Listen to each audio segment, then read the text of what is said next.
All right. Yeah, so we're just waiting for Muneer to join, otherwise known as Top Tech Geek, before his rebrand. Nice. You didn't do the "we're back once again" thing. I'll do that when Muneer's in.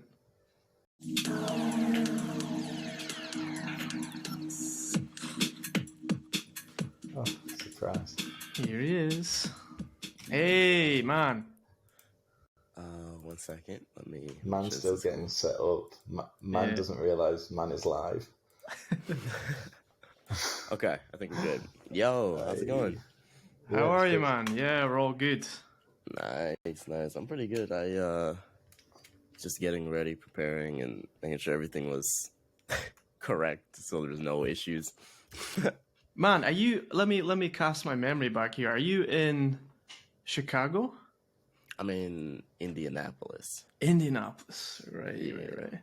What's the time with you right now? 10 a.m. All right, cool. Yeah. Jake's 10. You're 10 p.m. right, Jake? Alex, let's introduce Muneer to the guests. Oh yeah. Sure. Do it officially. This is HYPEWORKS Podcast, episode 15. So we have here Muneer, who is an old friend of mine from my OnePlus days, and we'll get into like the kind of tech stuff in a minute. But yeah, basically, Muneer, we just like talk about like marketing, the internet, like tech, culture, all that kind of stuff on this podcast. Life. Right. I'm Alex. You know me from back in the day, and Jake. I used to work with Jake at Oppo actually, phone brand. Okay. Yeah. So that's how we're connected. I'm in Hong Kong, and Jake is in Bangkok. Gotcha. Yeah. Okay. Nice. Where in Indianapolis are you from? Well, I'm originally from Toronto, Canada. That's where I was born and raised for some of my life, and then we moved to the U.S. and the later half of my life I've been raised in America. But technically, I'm a Canadian. So yeah, it's kind of I plan to move back eventually or something. Yeah. So yeah. Are you Toronto, Muneer? Yeah. Mm-hmm. Yeah. Damn. Toronto's cool. Toronto's a really cool city. Oh yeah, I love Toronto. Yeah. I don't have a ton of memories there since, it was so long ago, but just the energy of Toronto and being able to like walk wherever you want to go or get whatever you need easily. Yeah. And was just really awesome. How old were you when you moved? I was probably, what am I? I'm 16 now. I was probably 8 when we officially, I was probably about 8 when we officially made the move. No, wait. I was 7. Yeah, I was 7 because I just did the math. I was 7. I'm 16 now, so that adds up. And I'm about to be 17. So we've been here for about 10 years. Yeah. So that's been, so I have more memories in the US than I do in Canada, but Canada's still my home. Yeah, no, fair play for owning up to that. Like, because, a lot of people knock Canada, right? They say Canada's this and that, but it's a pretty good place. Oh yeah, for sure. Yeah, we had Justin, Justin C from Victoria. Yeah, we had him on like he was our first guest on our podcast. Oh, nice. Yeah. It's cool, dude. Justin, Canoopsy. Carl Conrad is the other guy. Carl Conrad, definitely. Yeah. We have Canada has some really... A lot of good YouTubers, yeah. Yeah, for sure. So... why don't we get into it, man? So, your kind of focus, like with your kind of channel and stuff, you were always kind of looking at tech in the beginning. And maybe you can touch upon your rebrand and stuff like that and your new kind of direction later, but maybe just like talk about tech and like why you kind of got into that and whatnot. Right. So... yeah, my love for tech started like when I got my very first iPad. It was the first iPad mini ever made. I got it for my birthday when I was 6, and I immediately fell in love with it. I was like, on it 24/7, playing games, watching videos. That's when YouTube was starting to become popular too. So I was watching a lot of YouTube, watching, what did I used to watch? I used to watch the Lego games. I used to love watching the Lego games.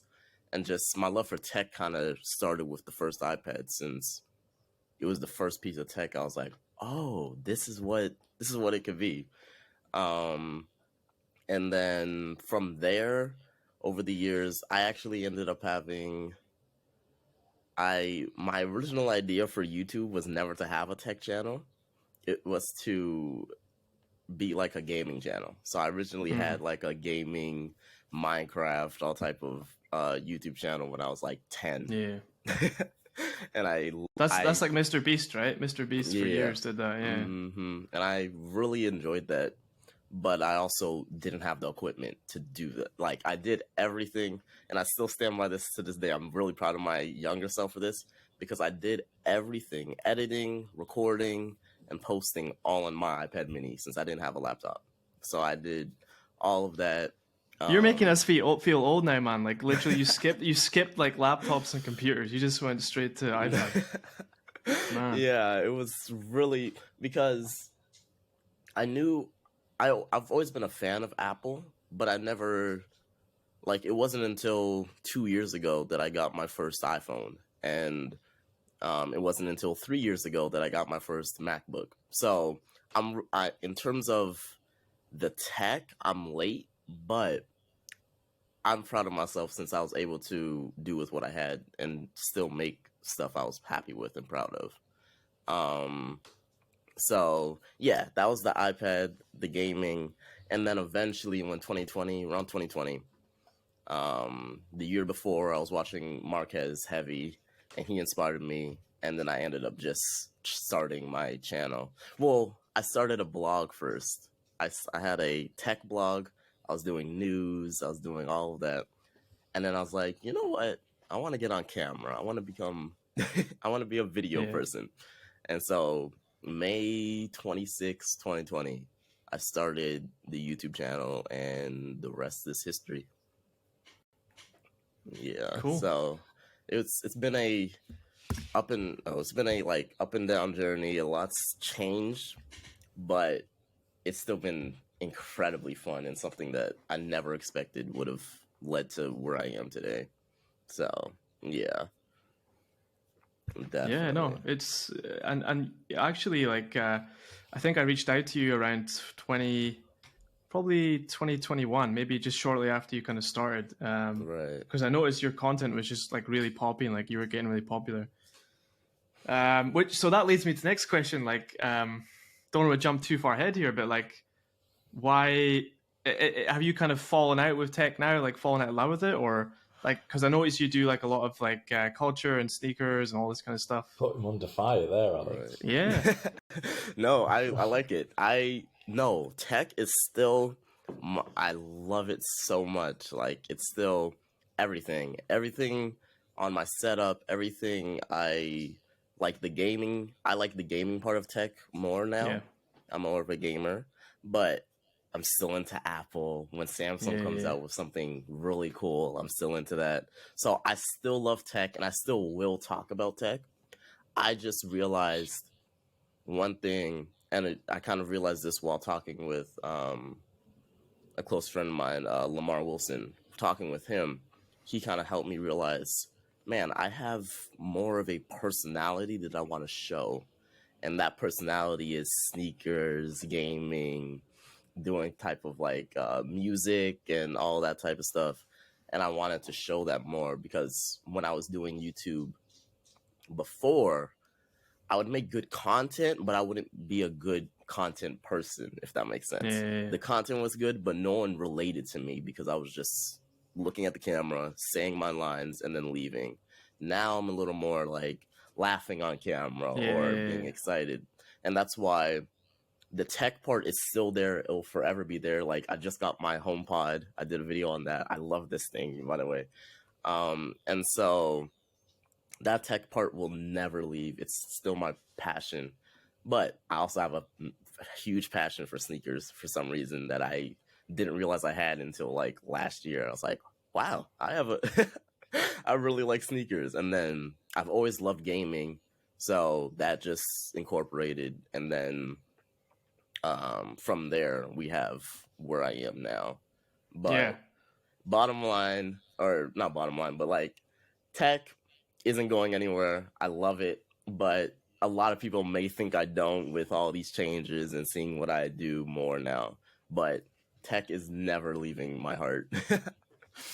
It's So, hard to, I think it's hard to change direction, right? Like, you know, we're actually doing this kind of similar thing right now. And it's like, I think in life, in business and like content, like you have to always be evaluating yourself. Like, mhm. am I doing what I want to do? Like, am I just doing something for the sake of it, or am I actually enjoying it? You know? So I Right, think it's quite brave. Like, you just got to do it, right? Make your changes.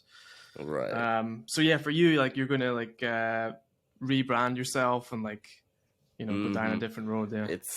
it's something that I knew I eventually would have to do, given my direction since last year when I was doing more sneakers and not doing as much like the typical tech videos. I knew eventually, if I continue on this route, I'm gonna have to rebrand. Yeah. But it wasn't until a couple weeks ago it was like it's time to it's time to do it, because I've been doing short form content for over a year now.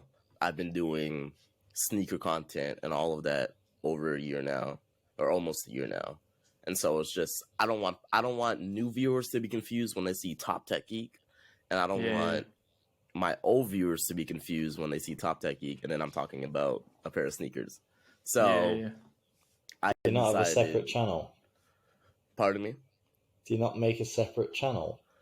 I I feel like a separate channel would work, but the way I make my content, since I do short form content now, I feel like just changing my name and still keeping my heart at what I enjoy, which is tech, gaming, sneakers, all of that. But all just changing my name and knowing my focus makes more sense instead of making a separate channel that's Top Tech Geek Sneakers or something like that. So Where what are you changing your name to? my name now, it is Muneer TV. So from Top Oh, Tech Geek to Muneer TV, it's just okay. my first name, TV, video and all of that. I like And it. so, It is quite thank you, cool. thank Yeah. you. Yeah, I it's was gonna say something. you could shorten it to MTV, but that'd be confusing. No, it was funny that when I was in the brainstorming process, and I'm kind of coming up with a logo and everything, I'm like, if MTV didn't get it, years before I was born, I would do it. It's fire, but there's also major copyright laws that would totally mess that up. But Are you doing all the branding stuff yourself, man? Like, are you just, or are you getting like a friend to help you? Or so Lamar Wilson's helping me with some of the branding stuff, but also some of it is just me, because I have to find my what's it called, my voice in how I want this. So it's a mix of both, getting help and then brainstorming by myself. Um, so it depends on what it is. Like the name change, Lamar gave me ideas, but I kind of had to be like, you know what, this is the one, because I can't have someone else choose my name for me. yeah. So, but Muneer TV seems like it's a perfect name, Sounds because good. Yeah. if I ever down the line don't want to do sneaker content anymore, my name isn't attached to sneaker content. I can just do whatever. Um, and so if I ever have another change like this, my name is my name, and Yeah. there won't be any confusion with, oh, he does tech content, or oh, he does this. So that's why I'm really happy with the name change, and Yeah. I have some content and some posts that I'm gonna make to kind of celebrate it or let people know. Yeah. I Um, have to give Jake credit for this name, HYPEWORKS, because we were wanting to do like a marketing related name, and we right, actually came up with a lot of names that were like that kind of some of them had marketing in the name, but we were thinking like, yeah, how can you describe marketing? Like, what is marketing in like tech, sneakers, culture, streetwear, and it's hype, right? right, And then literally like we just added works onto the end of it because we liked the how could you say, like the metaphor, like working hard, you know, working your ass Yeah. off. So credit to Jake for that. One thing when I saw the name, I was like, I like the ring of it, because when a lot of people, like, I'm in the sneakers, so we have hype beast, and so that's all of the hype beast type of pop culture stuff. And so when I see HYPEWORKS, it's like, yeah, there's the hype beast aspect where it's pop culture, streetwear, sneakers, all of that, and then there's the working aspect, like you just mentioned. So I definitely, I like the what's the word? I like the dual style of the name, if that makes sense. And Yeah. like you, like it allows us to talk about a range of different topics. Like we're not limited to like marketing itself. We can talk about other stuff. What's your favorite sneakers, or top 3 brands, or whatever? Ooh, okay. Top 3 brands. Okay, Jordan brand is Nike. Nike is Jordan brand, but Nike, does it count? You can say it. Nah, it doesn't count. You can say separate. Okay. And then, so top 3 bands in general, or top 3 bands in sneakers? Sneakers. Okay. Ooh, Jordan, Nike. I'm surprisingly, I'm not a huge fan of Adidas sneakers. For some reason. I've never. Jake is massive at Adidas. Like literally, that's like, you ask anyone. Sometimes they have some cool sneakers. Like they had a collab with Marvel, and they had a Star-Lord sneaker, which was actually really cool. I was like, oh, it looks like sneakers that he would wear. I'm gonna get you into it. After the pod's over, we're gonna get into it. I was in Bangkok, man. I was in Bangkok a few days ago. I met Jake, and we were standing on the street, and we were just standing there, right? And then I think he's Russian. This dude came along, and he was like to Jake, he was like, "Man, I love your look." You know, the sneakers were a big part of it. Defo. Adidas. I love Adidas clothes for sure. I don't know, their sneakers. I do have a pair of workout Adidas sneakers, but anything like stylish, I never. We'll get into it. I like for my third one, I'll say Converse. Yeah, solid. I'm a big fan of Converse.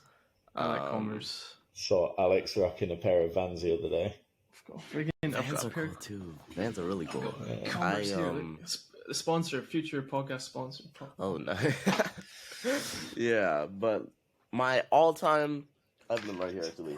My all-time favorite shoe as of now are these. These are the Red Thunder Jordan 4s. Ooh. These are like my favorite style of Jordan 4s, and then the red and black is just really fire.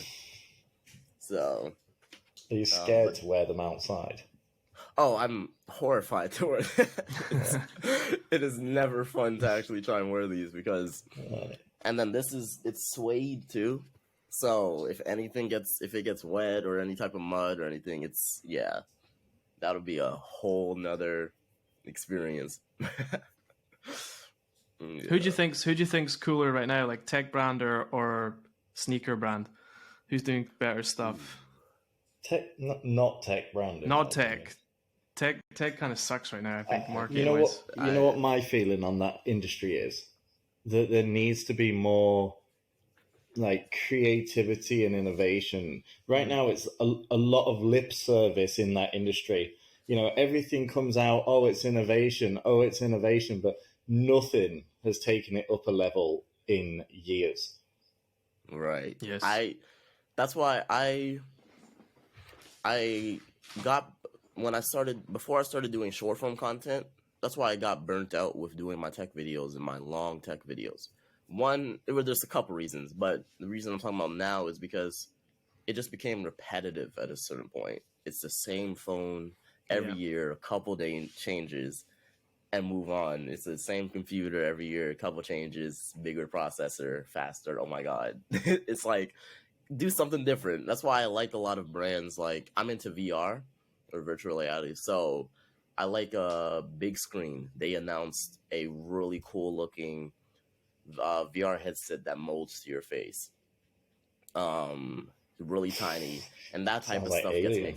gets me hyped because it's different. It's not the same iPhone every year. It's not the Yeah, same man. type of device every year. Like, and it's the funny thing is, I say all this, but every year when there's an Apple event for an iPhone, I still get kind of excited because like, oh, what's it?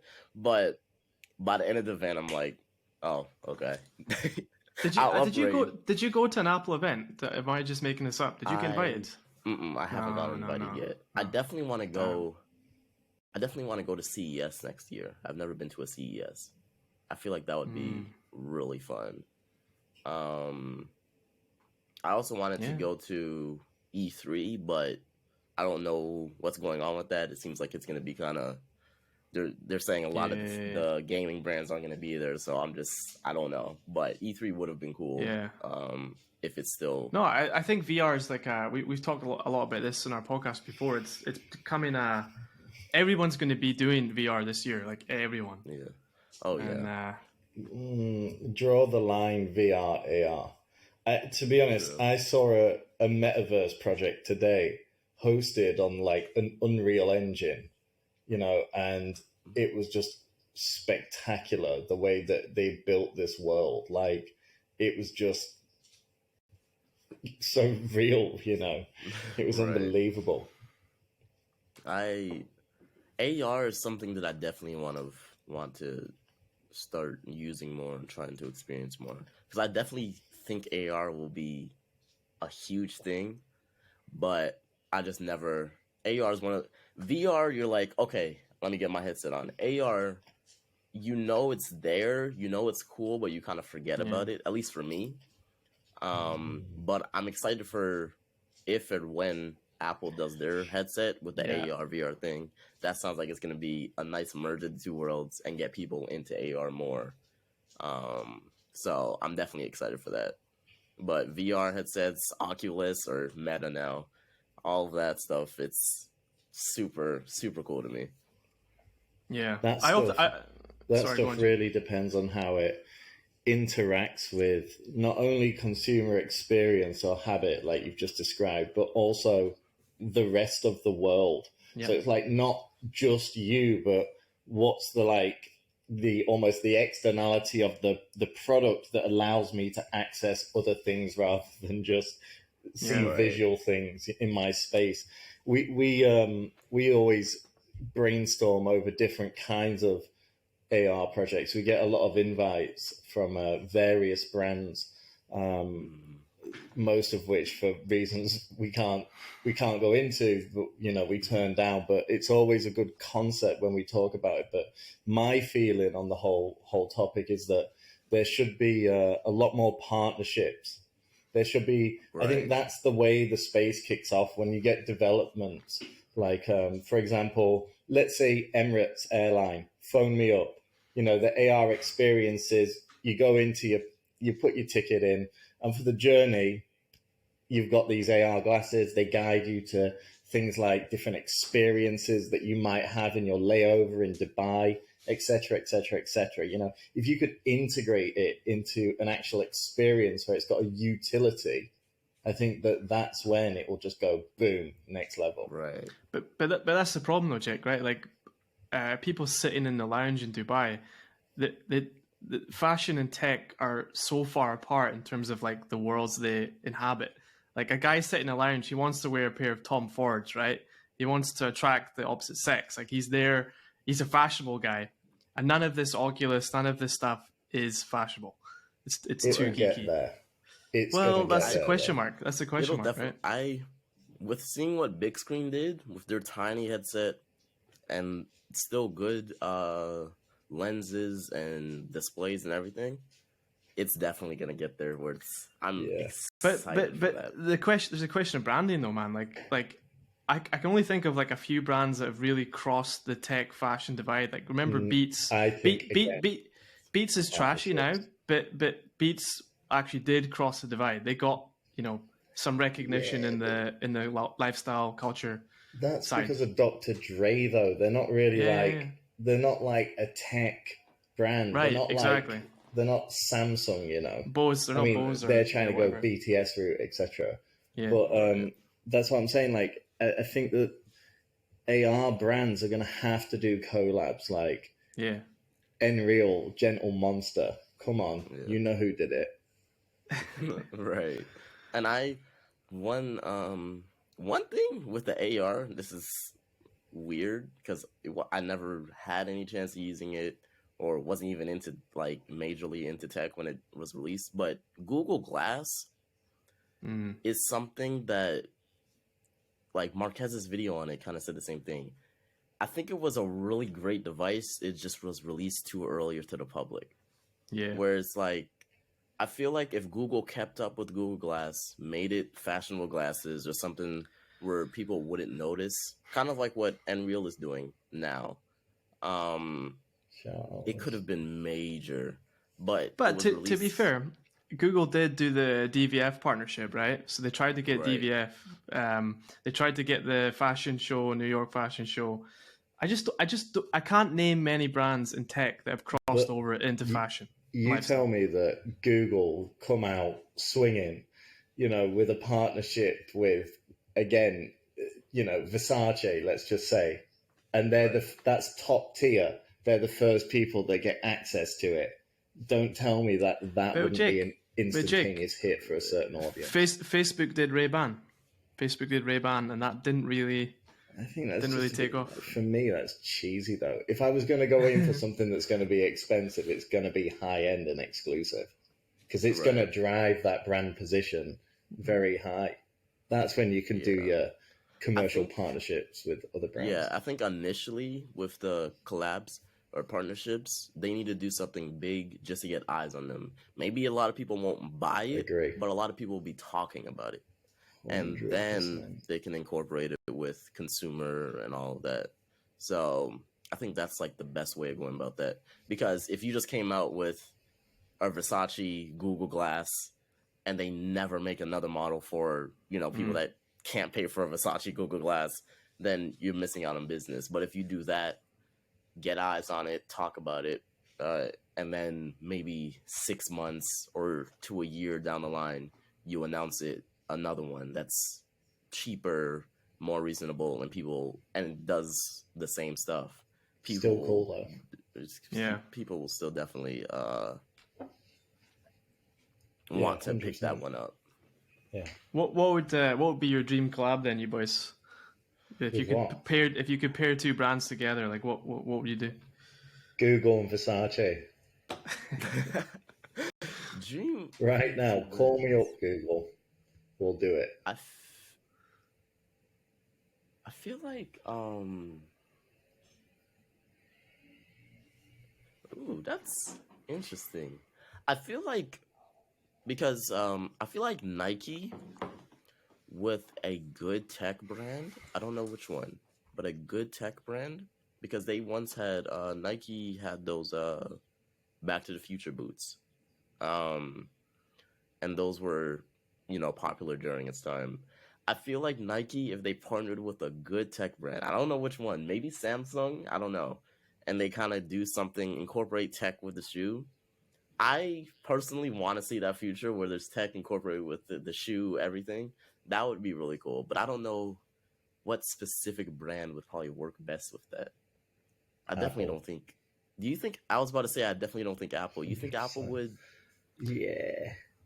You think so? I think that would be the one. But you know Nike did the Fuel Band before, right? They did the Fuel Band thing. I bought one. It was the worst ever product, and basically it fell apart.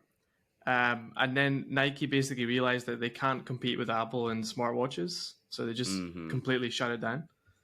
So I think they tried to compete with Apple before, and now of course they partner with Apple, right, on all the fitness stuff. Yeah. So yeah, I think Apple would make the most sense since they already partnered up with the fitness stuff, and then they just that would make sense. I feel for some reason I just felt Apple was gonna be too, like, I don't know. I felt like if Nike approached Apple, they would be like, no. That's why I was like, Samsung might be like, okay, we'll give you a shot. Yeah. So it just depends. Jake, You're being what about pragmatic, basically. Jake? What about like a gentle monster car? I would do. I don't know about that. They should just stay where they are. They should just. They're just so good. I don't think they're getting better though. I think they're kind of peaked a little bit though. But their ideas and their creativity and how they do it's just really good. Yeah, one of the coolest tech cars I've seen was the one where it could change colors. BMW, The BMW. the concept one. Yeah. That was really cool.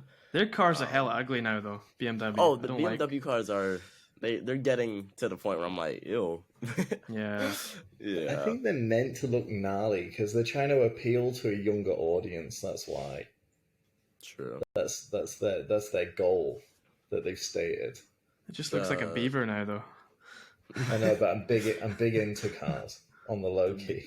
The BMW i8, I remember when that around what 2016 probably 2017 when I saw that car for the first time. I was like, whoa. I that was my dream car for a period of time. It just looked really cool, and I for some reason had a big or really liked that car for some reason. But now I don't really see BMWs that I'm like, ooh, that would be cool too. I really like how that looks. Switch gears for a minute. What's your social media of choice right now? Ooh, Instagram. I'm big IG? on Instagram right now. And it's ironic since I never really paid attention to Instagram. I would post on there and leave, but now I'm doing a lot more stories, interacting with the community on Instagram a bit more, and asking questions and stuff. Twitter used to be that place, but for some reason I feel like Instagram is more made for that type of stuff where I'm just like, yo, I got this new pair of shoes, what do you want to know? It's Instagram story that, and then just go through replies in a couple hours instead of on Twitter where I feel like it would get kind of drowned out with every other tweet that's going on. Instagram is a little more, okay, they see my story at the top, watch that, boom. So Instagram definitely right now. I feel like Instagram's like a much better brand tool because you get to express like Insta stories and reels and feed posts can all have like different tonalities, and you don't need to include reels on your feed, etc. Not to mention like instant articles or any of the other stuff or the shopping features, but just the general like social interaction on Instagram, in my opinion, is the best right now. 100%. For sure. And I definitely agree with what you said about each thing having different tonalities, because on my stories, I'll put a meme or something funny and leave. On my reels, I'll do my normal videos.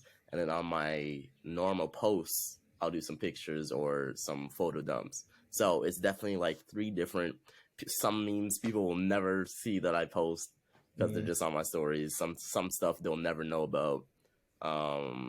Because if they don't watch my story. So I love that type of where it's more like, hey, if you really want to know what's going on, watch my story.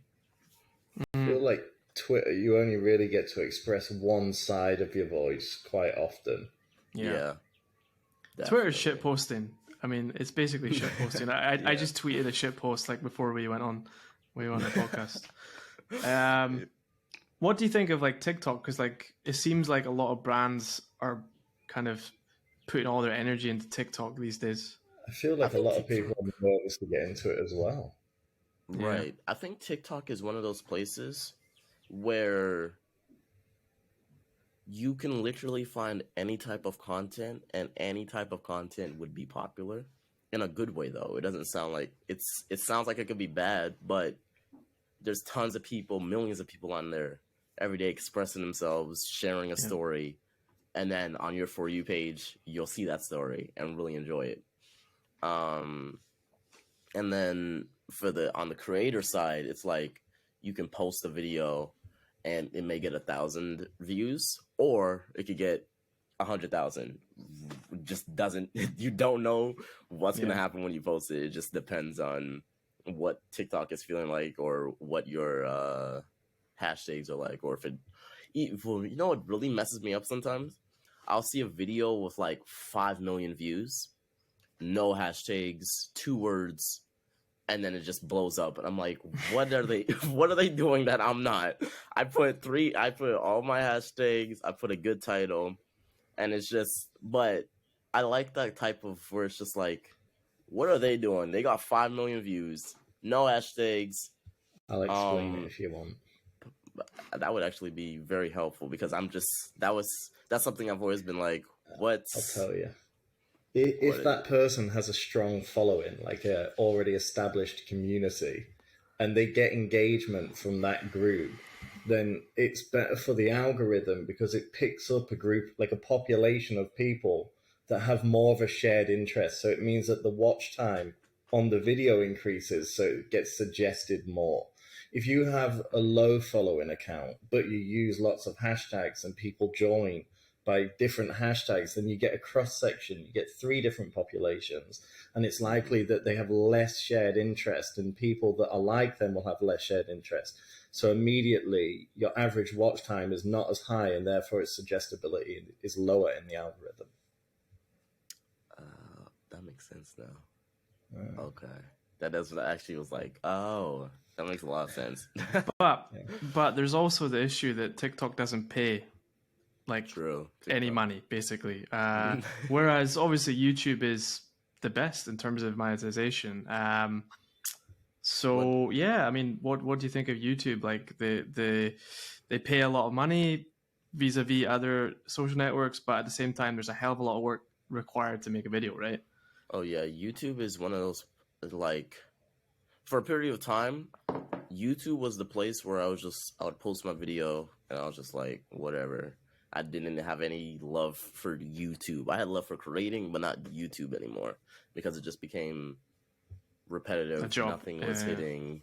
It just was, and so now I'm starting to find my flow, and like the rebrand and knowing what I'm doing now. I'm not doing as much variety content as I used to. I'm kind of narrowing down, finding my interests, and then I go for those. And now that I'm starting to do that, YouTube is starting to work for me more. I'm starting to get more views, more not followers, subscribers, and so YouTube in terms of. But I am really happy with YouTube, because not this month, it's March now. Earlier last month, in February, they finally released monetization for shorts creators, which I'm like, nice. It took them a little while. They had the fund for a period of time, and they had all these other things. But now shorts is its own monetization thing, which I'm like, that's really cool. So you basically create different short form videos for Reels, Stories, Shorts, and TikTok. You don't use the same video. Oh, I use the same video. Yeah, it's sometimes I'll do one video that, like, on Instagram, if it depends, I'll do like a video that only Instagram would make sense on Instagram, or if TikTok, like someone asks a question, I'll do a video that only makes sense to go on TikTok. But usually, if I like the HomePod video, which is my most recent video, I guess I'll use that one then. The HomePod video, it just gets pushed everywhere. Twitter, Instagram, TikTok, YouTube. Is that everywhere? And I think and Facebook. I post on Facebook just to post, and whatever happens. But those are, that's how I've been doing the shorts or short form content since I started. So yeah. We're starting to do shorts now on our YouTube channel. And it's so random. Like, we'll get like 50 views in one video and like 900 views on the next. Yeah. I don't know if it's that random though. Like, sometimes it's maybe some are okay, but they don't get picked up. But then some of them, they are actually like, oh, it's a good topic, you know. And the way in which we express ourselves on it is more fluid, you know. So it doesn't need to be edited. Some people edit, you know, you've seen it where it's like boom, boom, boom, boom. Yeah. You know, text like this. So. And also thumbnails. People edit thumbnails for the shorts as well. Right, which Like, I've you can do that. never been on shorts. I'm like, most of the time, no one's gonna see the thumbnail because they're scrolling through their. Scrolling, yeah. But I wonder if that. I doubt that would help with anything. Don't know. Mr. Beast spends a fortune on thumbnails apparently. Oh, he Spends, loves like, thumbnails, and I understand it. It crazy makes money. a lot of sense. Thumbnails are good. Thumbnails will make any viewer want to watch, but you have to have a good thumbnail and a good video, or else people will leave quickly. That's our next task for this podcast, Jake. We need to hire a thumbnail designer. And the last thing on the what is it called? The how random shorts can be. I think it's random to an extent. I think it's where it's like you'll post a video. I've literally seen this happen. I'll post a video and it'll get 100 views. I'll post my next video, it'll get 100 views. Then I'll post another video, it'll get 1,000 views or 1,500 views. And from there, every video I post after that kind of stays in that range. But you have to find that sweet spot where you post that one video that gets you a high view count, and then you keep it there. It doesn't. You don't have to do the same content. You just have to keep it there and be more consistent.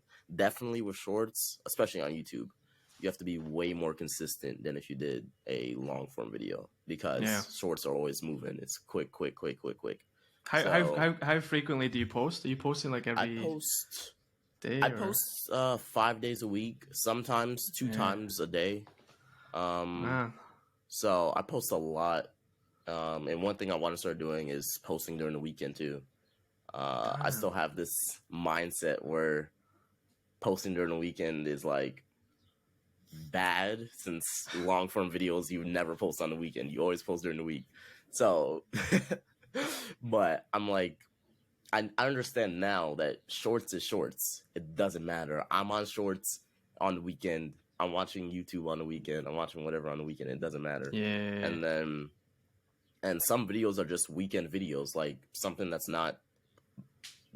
doesn't need to be this big thing. It's just a quick TikTok type of video, or it's just something funny or whatever. It can be posted on the weekend and it doesn't matter. So, yeah.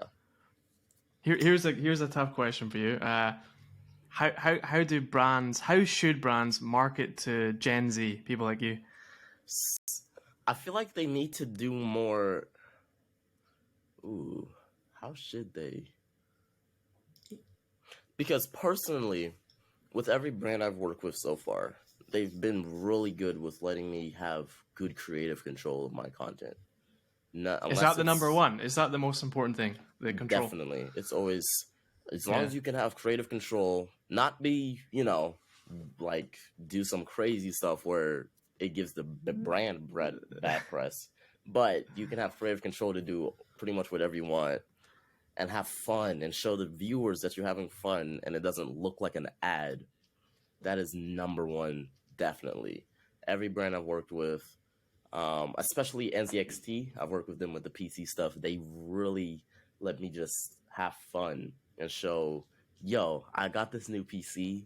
I'm into tech. Did you work with Angry Meow yet? You said what? Did you work with Angry Meow? I don't think so. I'll have to get you signed up, kid. I'll have to get you signed up, mate. What do they do? Google it. Google it. What are they called? Google it. They make keyboards and gaming equipment, in effect, but it's quite unique and it's good quality. I know what you're. Yeah, their stuff does look. Jake, you sound like a paid spokesperson.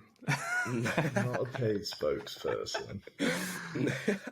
No, but I know what you're saying, because like I used to do KOLs and stuff, and it does feel like, especially when you're working with older KOLs, it's like you're going through the motions. You send a product, you do a paid deal, they post about it, but there's no, you can tell like there's nothing there, right? Like there's no emotional attachment to it. One thing, and this is why back on, or I really love working with NZXT is one thing that even the creator themselves need to work with too. It's not even just on the brand. The creator themselves, I want more brands and creators to have a relationship, a bond, not just, hey, can I get this free phone, do a video, never talk to you again until the next one comes out. It just doesn't. If you have a good relationship with your PR person or influencer person or whoever works for the company you want to work with, then whenever you do content for them, you don't feel like, oh, I got to get this content done. You just feel like, okay, I'm really excited to talk about this. Right. And that's one thing I knew I had to get better at. I would post a video or ask for something or post a video late or do something where I just never messaged them again after. And I don't like that I used to do that, because now I'll post a video, email them, yo, I posted this video. Hope you enjoy it, whatever. Let's keep in touch. And then every couple months I'll check in. And a lot of them really like that, because it's just, you know, a lot of people don't do that. People just take the stuff, some just do the bare minimum of content they can do and then leave. Yeah, totally so agree. It's just that's something. As well. But do you not think that, like, you see that at the very top? Like, I was in Bangkok again visiting Jake, and I saw like Ronaldo advertise some shampoo at the train station. Like, these guys don't care; they just want the bag, right? So, do you not feel, is this a problem that it can't be solved? That kind of advertising works differently in Asia. Sorry, I know. Let me start again. Yeah, but you see it, right? Kim Kardashian. Right. Yeah. She pushes some random product and then, gets a bag and then, Works, I think in general, I honestly don't think this is a thing that can be fixed. Mm-hmm. And I don't see it as something that needs to be fixed, but something that people should be better at. But if in our space or in my space necessarily with tech, gaming, these types of content creators and all of that, I think it's something that if everybody made a push for, everybody just, even the little things, just checking in every couple months. Doesn't have to be every week. Doesn't have to be every month. Just every 6 months, every 3 months, just checking in and making sure the person's okay. Is something that I feel like more creators should do. And I also feel like on the brand side, they could also, even if they can't send the person a device, just let them know, hey, this is coming out. Let me know if you have any interest, and I'll try something and see if we can get it to you eventually. I think, man, like, and I think me and Jake can both testify to this. Like, we tried to do this when we worked in house. Like, we really tried, but unfortunately, these big companies, they get so big, and there's so many. There's a lot of overlapping functions and different departments and stuff. It's very hard to coordinate, and like get everyone on the same ship. And in the end, like, it just turns into like fiefdoms. People just do their own shit, and then internally, and again, we've both had experience, Alex, of being closely related to this. But I guess the issue was in certain situations, it's like you need a dedicated person or team of people to that, and a lot of people don't really. They don't really understand, I think, in this day and age that, those relationships with creators are good for your brand if there is an alignment of, value, being expressed in the partnership. And that partnership should be nurtured and fostered, and mutual growth will occur. Mm-hmm. Yeah. Definitely. But certain brands do it really well. I mean, we talked about Red Bull before. Like, Red Bull seem to always get like super pumped up people that want to push their brand like all the time. Some brands do it better than others, right? I mean, we all know like really good examples of that. So yeah, but then you see some brands that's so bad, right? You can tell that it's so fake. Like, whoever they pay doesn't give a shit about their product, right? You see it all the time. Actually, to be fair, I think tech is generally one of the worst areas. Tech is bad, yeah. It's lame. It's like tech is bad. I don't know. Maybe it's because it's like more mass market in a way most of the time. Put it this way: who's the brand ambassadors for Sony? Right. Mm.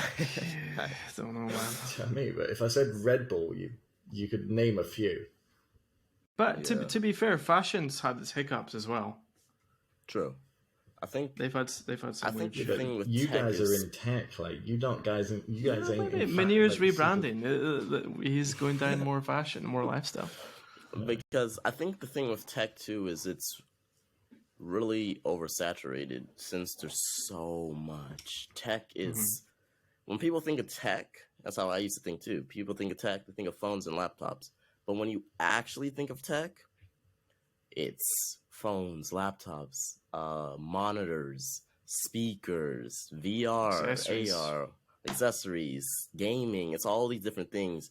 So it kind of all jumbles together, and people don't realize, no, this is more than a phone every year. This can be a VR headset that came out that you could be really excited about. This could be a PC building your very first PC.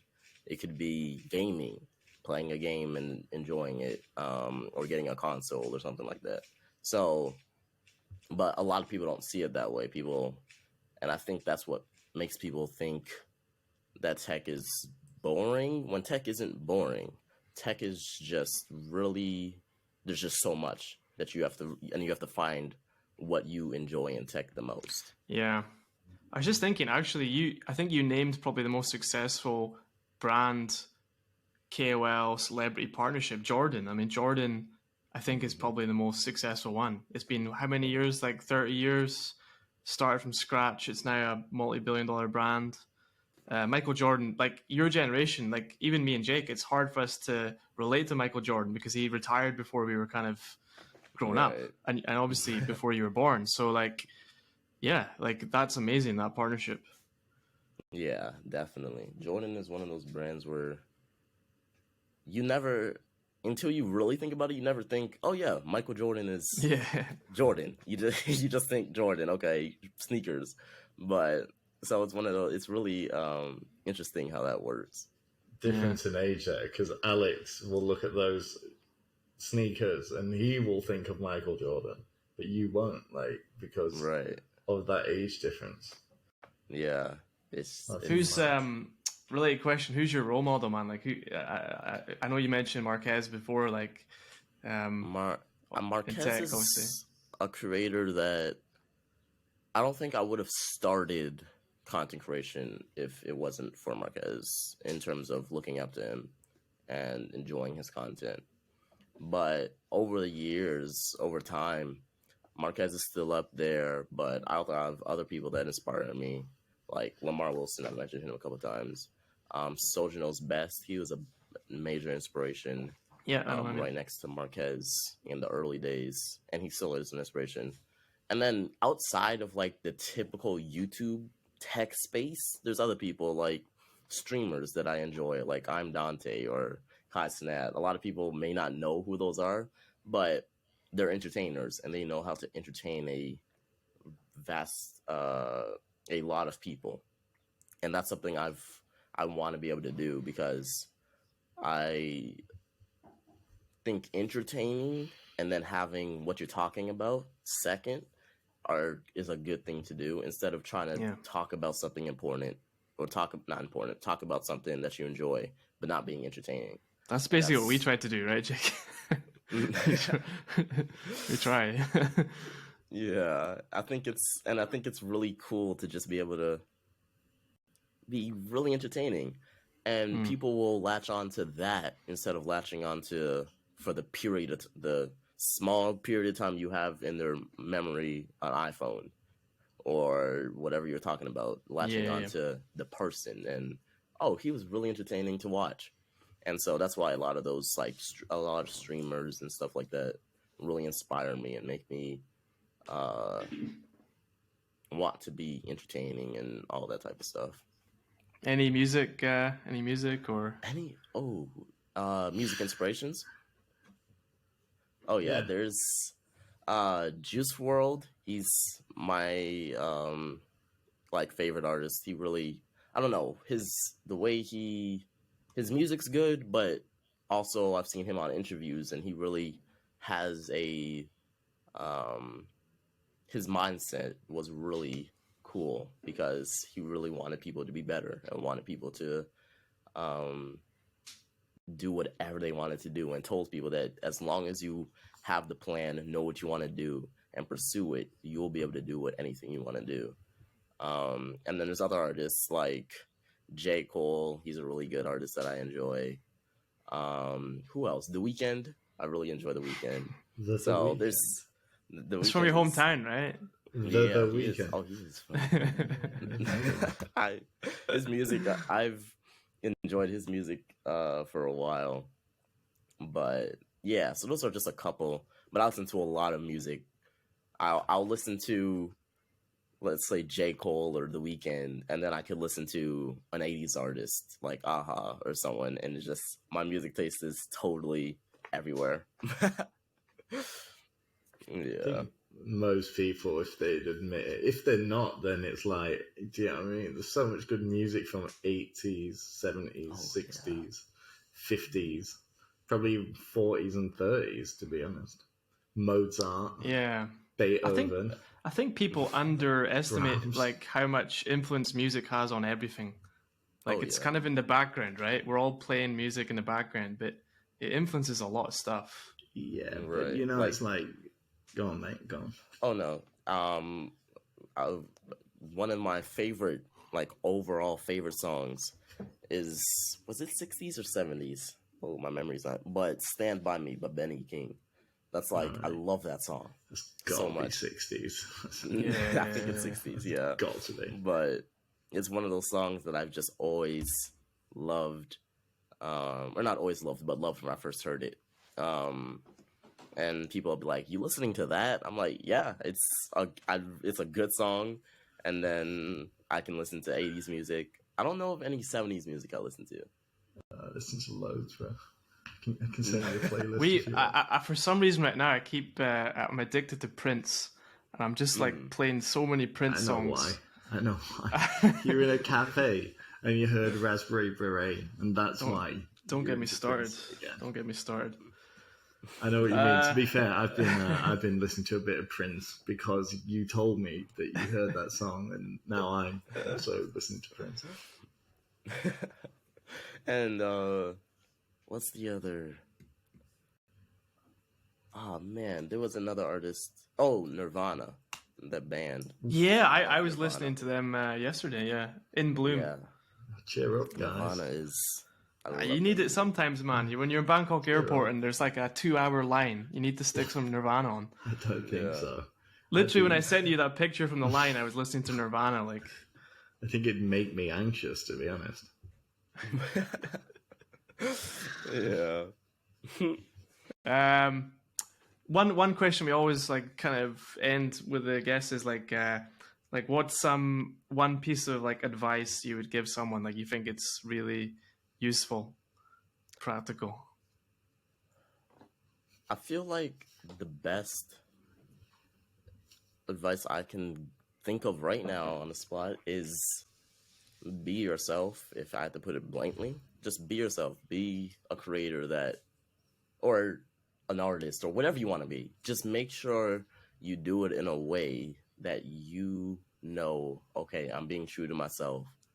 And if the audience doesn't like it, that part of the audience isn't your audience. You need to find a new audience. But don't change who you are to find a new audience. Just keep doing what you're doing. Kanye West did that.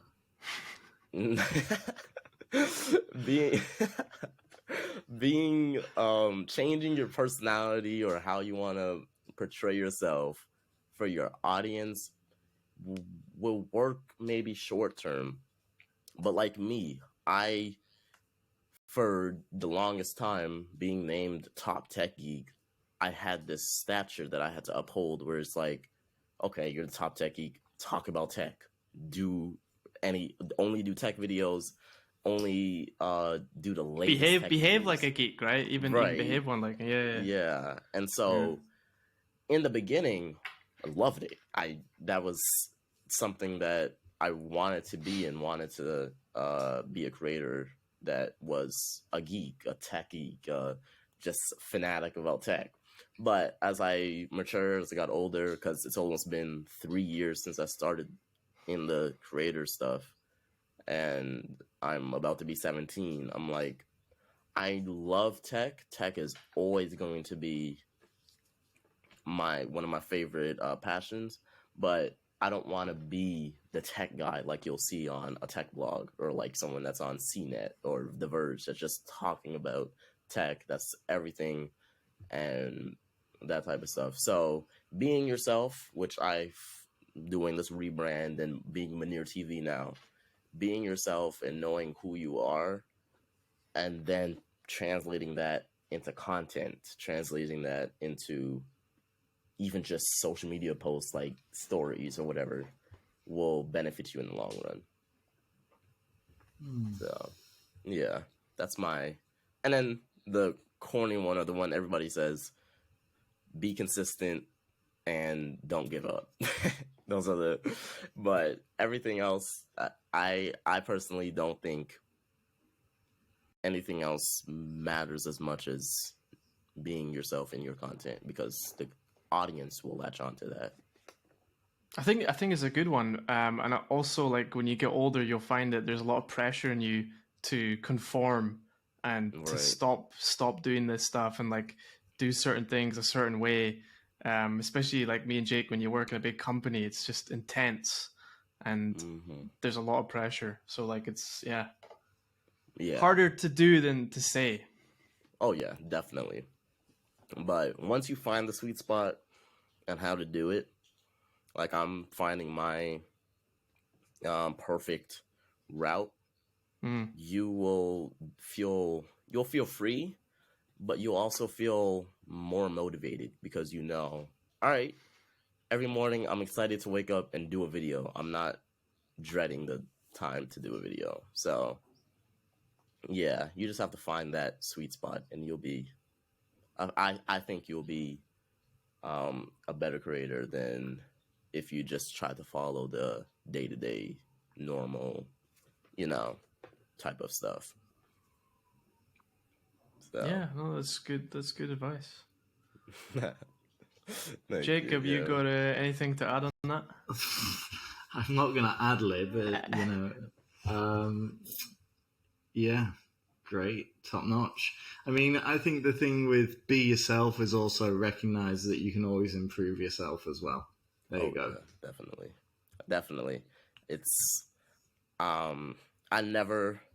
people will compliment me on my videos. People will say you did such a good job, and I really do appreciate the compliment. But I also know, all right, I can do that better. Let's do it better next time. So I'll say thank you, and then I'll be like, okay, what's next? How do I? And you have to have that drive, that push to be like, all right, tomorrow, or if I ever do this video again, like if it's a video I can repeat. If I ever do this video again, add this, be a little more energetic, do this, and knowing that you're not perfect is something that is really important, because I still am a perfectionist at heart, but I'm learning to let that part go, because it just adds more stress, more anxiety, and I don't like anxiety at all. And so just knowing, all right, you're not perfect, be better. Just keep doing what you want to do, and you'll get better, because in the beginning you're going to be horrible. I look back at my old videos, and my personality was gone. I never had a personality in my videos. I never had I